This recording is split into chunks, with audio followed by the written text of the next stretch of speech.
In the quiet suburbs of North Epping, Sydney, a single night would shatter one of the city's most beloved families. 5 members of the same household, including 2 young boys, were brutally murdered in their own beds. A crime so violent, so calculated, that the word heinous barely scratches the surface. It remains one of Australia's darkest cases, not only for the brutality, but also for the betrayal at its heart. Min Lin and his wife, Yun Lin, known to friends as Lily, were more than successful business owners. They were devoted parents, loving partners, and pillars of their community. After migrating from China as students, Min and Lily built a life together in Australia. Their love grew into a family, a 15-year-old daughter, Brenda, and 2 sons, Henry, aged 12, and Terry, just 9. Their home on Boundary Road was filled with warmth and routine. Henry loved sports and played soccer with his friends at school. Terry, the youngest, adored his siblings, often copying everything Henry did and looking up to Brenda as his second mother. Brenda herself was a bright student, deeply attached to her parents, and known among her classmates for her kindness. Min and Lily worked tirelessly to provide the best life possible, with Min running the Epping Central News Agency, opened in 2002. The store thrived, bringing in more than $1 million annually. Customers trusted Min, neighbors respected him, and the Lin family was admired as the image of hard work rewarded. But in July of 2009, the ordinary rhythms of their family life were shattered. On the evening of July 17th, Min and Lily gathered with their children and relatives for dinner at the home of Min's sister, Kathy. It was a warm, familial evening, filled with laughter and the casual comfort of family ties. Brenda, however, was absent, away on a school trip that weekend. Her absence, as fate would have it, would save her life. After dinner, the family returned to their home on Boundary Road. Henry had been invited by his grandmother to stay at her place that night, but he chose instead to sleep at home, eager to play badminton with his Uncle Robert the following morning. Small, innocent choices, ones that no one could know would decide who lived and who died. That night, Min went out as usual to deliver newspapers. By the early hours, the house was quiet, its occupants asleep. But in that silence, a figure moved with terrifying intent. Between 2 a.m. and 5:30 a.m., the Lin household became a slaughterhouse. By morning, alarm bells began to ring in the community. The news agency, which normally opened before dawn, remained shuttered. Piles of unsorted newspapers lay stacked outside the shop. Concerned customers began making calls, worried about Min's unusual absence. Kathy, uneasy, decided to check on her brother. She arrived at the Boundary Road home, accompanied by her husband, Robert. The front door was unlocked. Inside, the house looked undisturbed at first. But when Kathy climbed the stairs, she walked into a nightmare. In the master bedroom, Lily lay sprawled on the floor, her head bludgeoned, her body broken. In another room, Irene, Min's sister-in-law who lived with the family, was slumped lifeless against her bed. The horror deepened in the boys' bedroom. Henry and Terry had fought back with all the strength their young bodies could muster. Streaks of blood along the floor told the story of a desperate struggle, but they were no match for the savagery of the attack. Min himself, returning home later, was ambushed and killed. His body was discovered tucked beneath a duvet, as though hidden from sight. In one night, 5 lives were destroyed. The silence. That was what struck first responders the most. After so much violence, an absolute silence. No voices, no cries, no sounds of life, only the heavy stillness of death. Emergency services described the scene as one of the bloodiest in Sydney's history. The walls, the floors, the bedding, all painted in red. Seasoned detectives, hardened by years of violent crime, later admitted that what they saw in that house stayed with them for the rest of their careers. It was not just the brutality, but the calculated method in which the killer struck.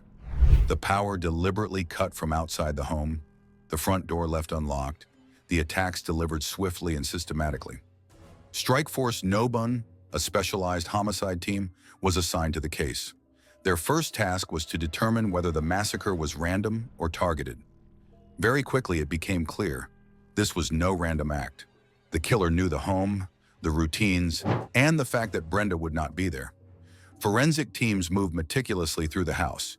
They uncovered 24 bloody shoe prints, all the same size, all pointing to one individual. The pattern revealed movement from room to room, each print a silent witness to the unfolding slaughter. Blood spatter analysis suggested the killer had worn gloves and wielded a blunt weapon. The murder weapon itself was never recovered, but investigators believed it to be a hammer-like object, heavy enough to crush bone, wrapped perhaps in rope to improve grip. The absence of the weapon only deepened the mystery. The sequence of death told its own chilling story.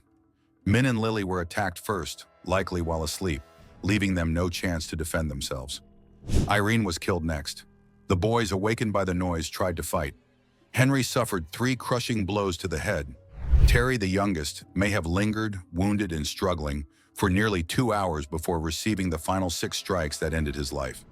Asphyxiation was also noted in 4 of the 5 victims, suggesting the killer combined blunt trauma with suffocation to ensure death. It was a massacre marked by rage, yet carried out with cold precision. Suspicion quickly turned toward one man. Robert Xie, Brenda's uncle and Kathy's husband. The same man Henry had been excited to play badminton with that very morning would now become the prime suspect in his murder. Robert Xie, born in China, had migrated to Australia years earlier. Outwardly, he appeared a mild-mannered family man, married to Kathy, respected in his community. But behind closed doors, his life told a different story. He struggled financially, resentful of Min's booming business and the respect it brought him. Min's success stood in stark contrast to Robert's lack of achievements, and jealousy festered. Even more disturbing were the allegations that would later surface, a twisted obsession with his niece, Brenda. Investigators would eventually discover pinhole cameras hidden in her bedroom, evidence of a secret fixation that cast a dark shadow over his motives. The forensic evidence mounted steadily against him. Surveillance cameras at Robert's own home captured him destroying evidence, burning clothing and discarding a shoebox that matched the bloody prints found in the Lynn residence. But the most damning proof, the one he could not burn, was on the floor of his own garage. A stain, almost invisible to the naked eye, known as Sample 91. Within it lay the story of that night, the genetic material of 4 of the 5 victims. Prosecutors pieced together a chilling narrative. Robert had drugged his wife Kathy on the night of the murders to ensure she slept undisturbed. Then, armed with his weapon, he slipped out under the cover of darkness, entered the Lynn home, and carried out the killings. His motive? A toxic blend of jealousy, greed, and obsession. By eliminating Min, he could erase the source of his resentment. By destroying the family, he could attempt to consolidate control over Brenda, the young girl he lusted after, free from the watchful eyes of her parents and brothers. The community recoiled in horror as news of the evidence broke. The idea that a trusted uncle could annihilate an entire family out of envy and perverse desire was almost too much to bear. But the legal system would prove that truth is often more monstrous than fiction. The case dragged on for years. Trials collapsed, juries were discharged, and appeals multiplied. Robert remained defiant, insisting on his innocence, while his defense team tried to poke holes in the forensic case. Yet piece by piece, the evidence solidified. The shoe prints, the DNA stain, the destruction of evidence caught on his own CCTV, even chilling testimonies from fellow inmates who claim Robert spoke of stealing DNA from funeral homes to plant false evidence, painted a portrait of a man desperate to evade justice. The trials were grueling, some stretching for months, others collapsing under technicalities. But prosecutors never relented. The families of the victims sat through each hearing, their grief raw, their need for justice unshaken. And Brenda, the lone surviving child, carried a burden unimaginable for someone so young. The knowledge that her uncle had destroyed her family, and the fear that justice might never come. Finally, in 2017, 8 long years after the murders, justice was delivered. Robert Xie was convicted of the murders of Min, Lily, Irene, Henry, and Terry. He was sentenced to 5 consecutive life terms with no chance of parole. His appeal in 2018 was dismissed the following year, and in 2019 the Court of Criminal Appeal upheld the conviction, bringing a definitive end to one of the most prolonged and complex legal battles in Australian history.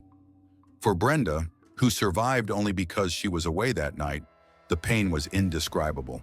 She had lost her parents, her brothers, and her aunt, all at the hands of an uncle she once trusted.